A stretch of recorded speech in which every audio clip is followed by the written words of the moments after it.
ሰላም ሰላም የዩቲዩብ ቤተሰቦቼ እንደምናችሁ በያላችሁበት ሰላምና ጤና እመኝላችኋለሁ። እንግዲህ በዛሬው በጣም የታዘብኩትን አንድ ነገር ላቀርብላችሁ እወዳለሁ። ይሄን ቪዲዮ እስከ መጨረሻ ያልተከታተሉት ሰብስክራይብ፣ ሼር እና ኮሜንት እያደረጋችሁ እንድትከታተሉትና የራሳችሁን አስተያየት እንድትሰጡኝ እፈልጋለሁ። አንድ አባት ዩሃ ሚዲያ ላይ ቀርበው ነበረ እና በተደጋጋሚ ዩሃ ሚዲያ አለመሰገድ አቅርቧቸው ነበረ። እኛ አባት ምንድን ነው የሚሉት ወደ 206,000 ብር ባለአደራው ተጭበርብር ያለው የሚል ነው። እንግዲህ ያው ፖስት የተደረገው ቪዲዮ የቀረቡትን መሳቸው በዩሃ ሚዲያ እንደተረዳ ነው መልእክተኛው ነው ቀርቦም ያስረዳው 20,000 ብር እርዳታ የሰጣቸው የነበረው እና ስወርድ ስልኩን ሰጥቶኝ ነው የወረድኩት ብለው ነበረ። በኋላ ግን መጨረሻ ላይ ደግሞ እንዳልሰጣቸው ተረጋገጠ እና ብዙ ጊዜ በጣም የሚገርመው እሳቸው በችግር ላይ የነበሩ ናቸው። በወቅቱ መልእክተኛው እንግዲህ አይቶ አዝኖ ከበስተጀርባው ብዙ ስውር እጆች አሉ እግዚአብሔር የባረካቸው የሚረዱትን እሱ አምጥቶ አደርሶላቸዋል። እኛንም አባት ረድቷቸዋል። በወቅቱ እንግዲህ በመሃሉ በትክክል ባለአደራው ጋር ይሁን መልእክተኛው ጋር ይሁን እኛ አባት የቀረቡት መለየት አልቻሉም፣ አላወቁም። ነገር ግን በዚህ መሃል እንግዲህ ምንድነው መጭበርበር ተከስቷል ማለት ነው። ይሄ መጭበርበር ምንድነው? ባለአደራው ነው ያጭበረበረኝ፣ ስልኩንም የሰጠኝ እሱ ነው በሚል ነበር እንትን የሚሉት። አዎ ስልኩን እሱ ነው የሰጠኝ ብለው ዩሃ ሚዲያ ላይ ሁለቱንም አቅርበዋቸው ነበረ፣ መልእክተኛውንም ባለአደራውንም እና እሱ ነው አሉ። አዎ እሱ ነው አሉ፣ ባለአደራውን አይተው ማለት ነው። ሁለቱም በተረጋጋ መንፈስ የኔ አባት እያሉ በደንብ አስተውሉ እስቲ። የዛን ጊዜ መልእክተኛውም ሲናገር 20,000 ብሩን ስሰጡት ከመጀመሪያው እስከ መጨረሻው ቪዲዮ አለኝ እና ምንም ስልክ የሰጠሁት ነገር የለም በወረቀትም ጽፌ ብሏል። አዎ አንተ ያልሰጠኝም ባለአደራው ነው የሰጠኝ። የተለቀቀው ቪዲዮም የረዳቸው መልእክተኛው ነው። አሁን እንግዲህ እሳቸው እንግዲህ በዛ ጉዳት ላይ እንግዲህ አንፈርድባቸውም፣ ሊሳሳቱ ይችላሉ። ነገር ግን እኔ የገረመኝ በኮሜንት ላይ ብዙዎቻችን እነዚህን መልካም ሰዎች ብዙ ሰዎችን የወደቁ ሰዎችን ለመርዳት የሚታተሩትን ከበስተጀርባቸው ብዙ ሰዎች ያሉትን ከአረብ ሀገር፣ በአሜሪካ፣ በአውሮፓ፣ በእስያ በተለያየ ቦታ ያሉ ብሩካን እጆች የሚልኩላቸውን ስውር ሆነው በሚረዱበት ሰዓት እነሱን ለማብጠልጠል የምንሄድበት ርቀት በጣም ነው ያሳዘነኝ። እስከ መጨረሻው እንኳን ቪዲዮዎቹን ተከታትለን በትዕግስት እንኳን ጠብቀን መጨረሻውን መጠበቅ አቅቶን ስንፈርድ ነው ኮሜንት ላይ ያየሁት። ግማሹ ስድብን፣ ግማሹ አጭበርባሪ ናቸው ይላል፣ ተስፋ የማስቆረጥን እና ባለአደራው መልእክት አለኝ። እውነታው ያው ትላንት በሰይፉ ሾው ላይ መልእክተኛው ቀርቦ እንዳስረዳው እውነታው አጭበርባሪው ማን እንደሆነ ታውቋል። ወደፊትም ይፋ ለሕዝብ እንደሚደረግ አሳውቋል። ይህንን ነገር በትዕግስት ተከታትለን ለምንሰጣቸው ኮሜንቶች ጥንቃቄ ማድረግ ሲገባን ሰዎች ላይ መልካም እየሰሩ ያሉ እጆች ላይ ወይም ልቦናዎች ላይ ጉዳት እያደረስን ወደ ኋላ ሰዎችን ከበጎ ምግባራቸው የምንስባቸውና የምንጥላቸው ለምንድን ነው? እኛ እንኳን ያንን በጎ ነገር ማድረግ ቢያቅተን በጎ ነገር የሚሰሩትን እንዲሰሩ ማንተዋቸው ወይ? ከተቻለ ማበረታታት፣ በዛ ነገር ውስጥም በመልካም ነገር ውስጥም መሳተፍ፣ ካልቻልን ደግሞ ዝም ማለት። አሁን እኔ ባለአደራው የወሰነው ውሳኔ በጣም ውስጤን ሰብሮኛል። መልእክተኛው እርግጥ ያለውን አቋም አሳውቋል፣ ፊቱንም ራሱ ገልጿል።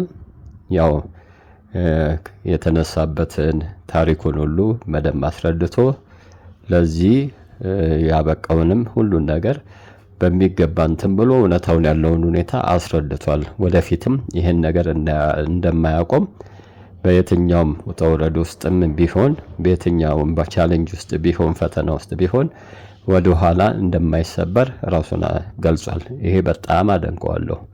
ይሄ ነው በቃ ምንም አይነት በህይወታችን ማናችንም ቢሆን ብንሆን ለምናደርገው መልካም ነገር ቻሌንጆች አይገጥሙንም ማለት አይደለም። በተለያየ ፈተና ውስጥ ልንወርቅ እንችላለን።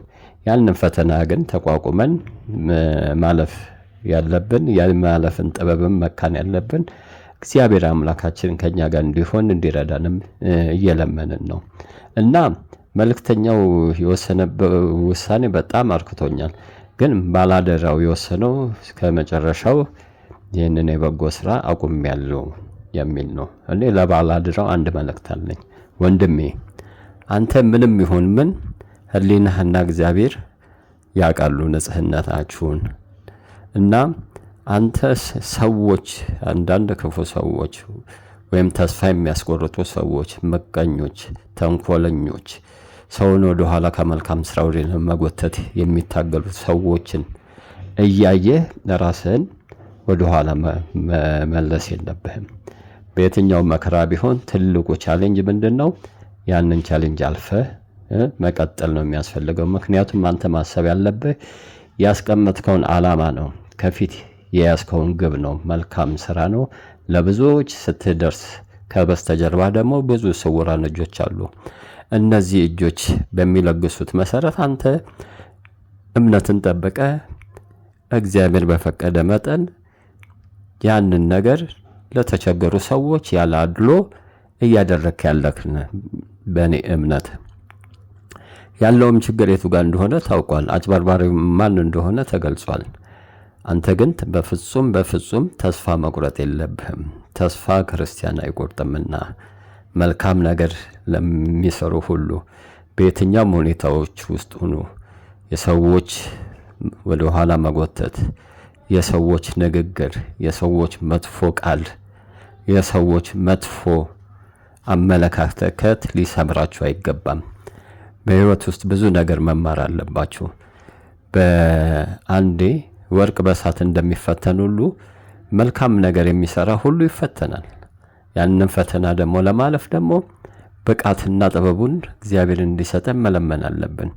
እኛም ደግሞ ራሳችንን ለጥበብ ክፍት ማድረግ አለብን። እኔ ባላደራው እስከዛሬ ላደረከው በጣም አመሰግንሃለሁ። ከመልእክተኛው ጋር ከበስተጀርባ ያሉትን ሰዎች በዚህ ልገሳ ውስጥ የወደቁትን ወንድም እህቶቻችን፣ እናት አባቶቻችን፣ ልጆቻችንን እየረዱ ያሉትን በሙሉ እግዚአብሔር ይስጣቸው። እግዚአብሔር በመንግስቱ ያስባቸው። በእውነት ቅን ልቦና ያላቸውን ሰዎች ሁሉ እግዚአብሔር በጽድቅ መንግስቱ ያስባቸው። ረጅምና እድሜና ጤና ይስጣቸው። ክፉዎችን ግን እግዚአብሔር ልቦና ይስጣቸው ነው የምለው። ይመለሱ። ክፋት ለየትኛው እድሜ የትኛውን የሰው እድሜ ግፋ ቢል 70 ቢበዛ 80 ይላል መጽሐፍ ቅዱስ። ስለዚህ በዚህ እድሜያችን በዚህ አጭር እንደ ጧት ጤዛ ታይቶ በሚጠፋ ህይወታችን ውስጥ ክፋትን ወደ ልባችን ባንጨምር በተቻለን አቅም ክፉ ነገር ልናስብ እንችላለን። ያንን ክፉ ነገር ግን ላለማውጣት እግዚአብሔርን መለመን የራሳችንን በጎ ለመሆን መጣር ነው ያለብን። መልካም ለመሆን መጣር ነው ያለብን እና መልካም የሚሰሩትን ሰዎች ደግሞ ባንጎነትላቸው፣ ተስፋ ባናስቆርጣቸው፣ ህይወት እንዲመራቸው ባናረጋቸው። ለዚህ ዋጋ እንከፍላለን። ወደ ኋላ ለጎተትናቸውና ለጣልናቸው ሰዎች በፈጣሪ ዘንድ ዋጋ እንከፍላለን። ብንጠነቀቅ ለራሳችን በራሳችን ላይ እሳት ባንጭር ባናበዛ። ምክንያቱም እነዛ ሰዎች መልካም እንዲያደርጉ እግዚአብሔር እየረዳቸው እያለ እነሱም ያንን በጎ ነገር እየሰሩ እያለ እነዛን ሰዎች ስቦ ወደ ኋላ መጣል እጅግ ኃጢአት ነው። እጅግ በጣም አጸያፊ ነገር ነው።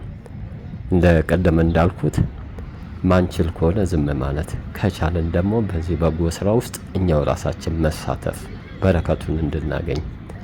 ለሰው መልካም ነገር ማድረግ ከሁሉ በላይ እርካታ የሚሰጥ ተግባር ነው። እነዚህ ሰዎች ብዙ የወደቁ ብዙ መከራ ያዩ መብላት ያቃታቸውን ተርበው መልባስ ያቃታቸውን ብዙ የደጉሙ ናቸው። ከወደቁበት ያነሱ ናቸው። እግዚአብሔር ይመስገን። እነዚህን ሰዎች ማበረታታት ነው እንጂ የሚገባን ተስፋ መቁረጥ ማስቆረጥ አያስፈልግም። ለራሳችን መልካም መስራት ካቃተን ራሳችን ላይ ተስፋ መቁረጥ የለብንም። ራሳችን ተስፋ ቆርጠን ደግሞ ሰዎችን ተስፋ ማስቆረጥ የለብንም። እነዛም መልካም የሚሰሩትን ሰዎች ቢያንስ ማበረታታት አለብን። እኔ አንዳንድ ኮሜንቶችን ሳይ ነው ለፍርድ እንቸኩላለን። ማን ፈራጅ ያደረገን? እኛስ የምንሰራው ዞር ብለን ራሳችንን ብንመለከት እኮ መልካም ነው። እያንዳንዳችን ላይ የራሳችን ድክመት አለ።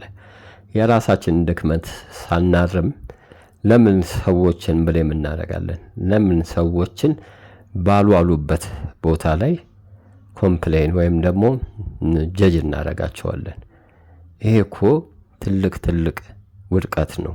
የሰብዕና ከስረት ነው፣ ወይም አይደንቲቲ ክራይስ ነው የሚባለው። ይሄ የማንነት ቀውስ ነው። በቃ ማንነት ቀውስ ቤተሰብ ስለሌለም ብቻ አይደለም። የማንነት ቀውስ ሰብዕና ማጣት ራሱ የማንነት ቀውስ ነው። ሰው ሆኜ እንደ ሰው አስቤ እንደ ሰው ኖሬ እንደ ሰው ማለፍ ካቃተኝ የማንነት ቀውስ አለብኝ ማለት ነው። ያንን ግን በራሴ ማስወገድ አልችልም። በተቻለ መጠን ልምምድና ከፈጣሪ ጋር መጣበቅ ያስፈልጋል። እና እባካችሁ ኮሜንት የምትሰጡ ቪዲዮዎች የምትከታተሉ ከመጀመሪያው ጀምሮ እስከ መጨረሻው በትዕግስት ቪዲዮዎችን ተከታተሉ። ከመፍረዳችን በፊት በማስተዋልና በትዕግስት እንከታተል። ከዛ በኋላ እውነታው መጋለጡ አይቀርም። ያ እኮ ያጭበረበረው ሰው ስሙን ልኮ በባንክ አስገቡልኝ ብሎ 206,000 ብር በሱ ስም ገብቷል። ፖሊስ እኮ መርምሮ ይደርስበታል። ያ ሰው ማን እንደሆነ የት እንደሚኖር እስከ አድራሻው ከባንክ ከቴሌ ደግሞ ያደረጉትን ንግግር ሁሉ ፖሊስ መርምሮ ይደርስበታል። የሚያስቸኩለን ምንም ነገር የለም። እኛ ግን ለመፍረድ ለምን እንቸኩላለን? ብዙውን ጊዜ ብዙ ውድቀትን የሚያመጣው ፈጥነን ስንፈርድ ነው። ፈጥነን መፍረድ ራሳችንን ይጥለናል። በትዕግስት ግን ሁሉ ነገር ተረጋግተን በማስተዋል ብንራመድ እውነታው የት ጋር እንደሆነ እናውቃለን። እነዚህን አንዱ ቀጥላለሁ ቢልም መልእክተኛው ማለት ነው። ያንን ለጥንካሬው አደንቀዋለሁ፣ እግዚአብሔር ይመስገን። ባላደራውም ደግሞ ጠንካራ ነህ እስከዛሬ፣ አሁንም በፍጹም ወደ ኋላ መመለስ የለብህም። በሰዎች አንዳንድ ክፉ ሰዎች በሚያስቀምጡት መሰናክል መውደቅ የለብህም። በተአምር ላስቀመጥከው ዓላማ ለብዙዎች ስትደርስ የነበረ ከበስተጀርባ የቆሙ እጆችንም እንዲያቋርጡ ለልገሳ የተዘረጉ እጆችንም እንዲመለሱ እያደረክ ነው። ስለዚህ ተመለሰ ወደዚህ ስራ እንድትገባ በአክብሮት እኔ ወንድምህ እጠይቅሃለሁ። ይሄንን ነው የምልህ። ይሄንን ስራ መቼም ማቆም የለብህም። በተቻለ አቅም ራስህን ብዙ ቻሌንጆች ሊገጥሙ ይችላል። በዛ ቻሌንጆች እንዴት እንደምታልፍ ራስህን ከእግዚአብሔር ጋር መልካም ስራ እየሰራ ያለ ሰው ነህ። እግዚአብሔር እየረዳህ ያለ ሰው ነህ። አንተ በማቆምህ እነዛ ክፉ ኮሜንት የሚሰጡ ሰዎች ጊዜያዊ ደስታ ሊደሰቱ ይችላሉ፣ ግን በራሳቸው ላይ ውድቀትን እያመጡ ነው። እግዚአብሔር ግን በአንተ አይደሰትም። ምክንያቱም መልካም ስራ እየሰራህ የሰማይ ዋጋን እየያዘልህ ወይም የሰማይ ዋጋን የሚከፍልህ እግዚአብሔር ሄደ መሀል ላይ ስታቋርጥ እግዚአብሔርም ደስተኛ አይሆንም። ስለዚህ አንተ የጀመርከውን መልካም ስራ ይዘህ በርታ፣ ለዓላማ ጽኑ ሁን። ወንድም የሚመክር ይሄ ነው። አይዞ በርታ። አመሰግንሃለሁ። ከበስተጀርባችሁ መልእክተኛውንም ባላደራውንም ሁለታችሁንም ከበስተጀርባችሁ ደግሞ ብር እያላኩ የተለያዩ ድጋፍ እያደረጉ የሚረዱትንም እግዚአብሔር ጤናና ዕድሜ ይስጣቸው። በጣም አመሰግናቸዋለሁ። የዩቲዩብ ቤተሰቦቼ በሉ ሰላም ዋሉ። በዚህ ያበቃለሁ።